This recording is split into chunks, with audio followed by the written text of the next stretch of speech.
the fourth and final video on non-parametric tests. This video will focus on the Spearman's correlation test, and this is going to be the non-parametric analog to the Pearson's correlation test. So we're going to be calculating a test statistic that is the alternative to R, which is our Pearson correlation coefficient. And this is going to be based on data pairs once again.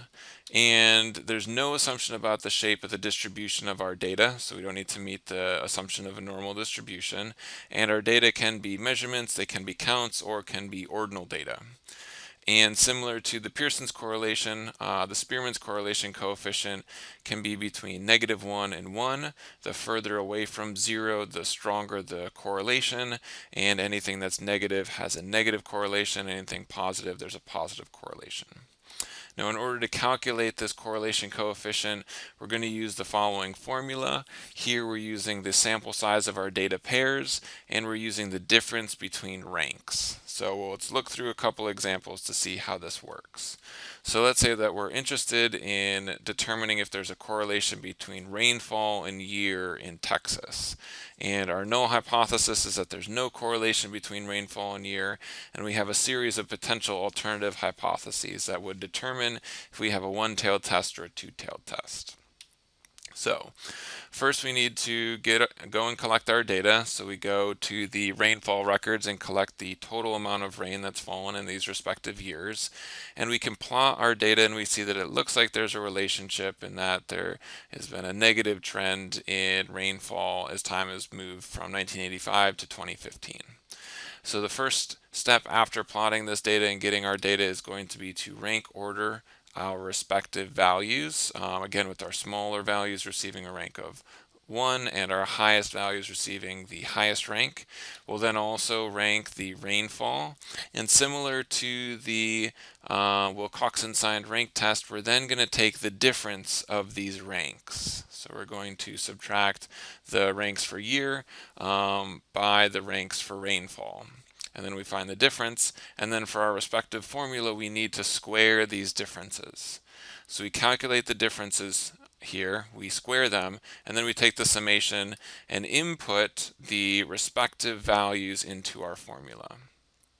So after we do this, we can calculate our correlation coefficient, and we get the RS value of -0.75. So yes, indeed, we do see a negative correlation, a negative trend in our respective rainfall with time. And in order to determine if there is a significant relationship or not, we use the same formula that we did for the Pearson's correlation. We just switch out our R value for RS. We'll then input the respective values into this, and we get a t value of -2.54. Now we can go to our t-table here, making sure that we identify whether this is a two-tailed or a one-tailed test. The word problem didn't identify if we suspected there to be a trend in one direction or not, so we'll use a two-tailed test to be conservative. And we find our test statistic here. And what we find here is that our t-value, our respective test statistic, is less than the critical value for this respective example. And so we would say that even though it looks like there's a trend and our RS value is -0.75, which seems pretty strong, well, it's not, there's no significant correlation here based on the data. Let's look at one more example to illustrate how to use this Spearman's rank correlation. Say that we're interested if there's some type of correlation between body size and food consumption in sea lions, but our data don't meet the assumptions in which to do Pearson correlation coefficient. So we're testing the null hypothesis that there's no correlation between body size and food. And our alternative hypothesis in this case is that food consumption is going to increase with body size to meet the metabolic needs of our animals. And so in this case, we're looking at a one-tailed test. So we can go through and we can collect information on the body size of some animals and then how much food they're eating per day. We then go through and we rank the body size data and then separately rank the food data. And then we take the difference between these ranks and we square them.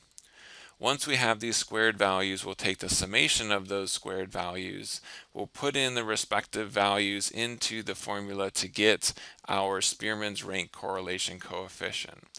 In this case, it's 0.96. It suggests that there is a strong positive correlation between body size and the amount of food an animal eats per day.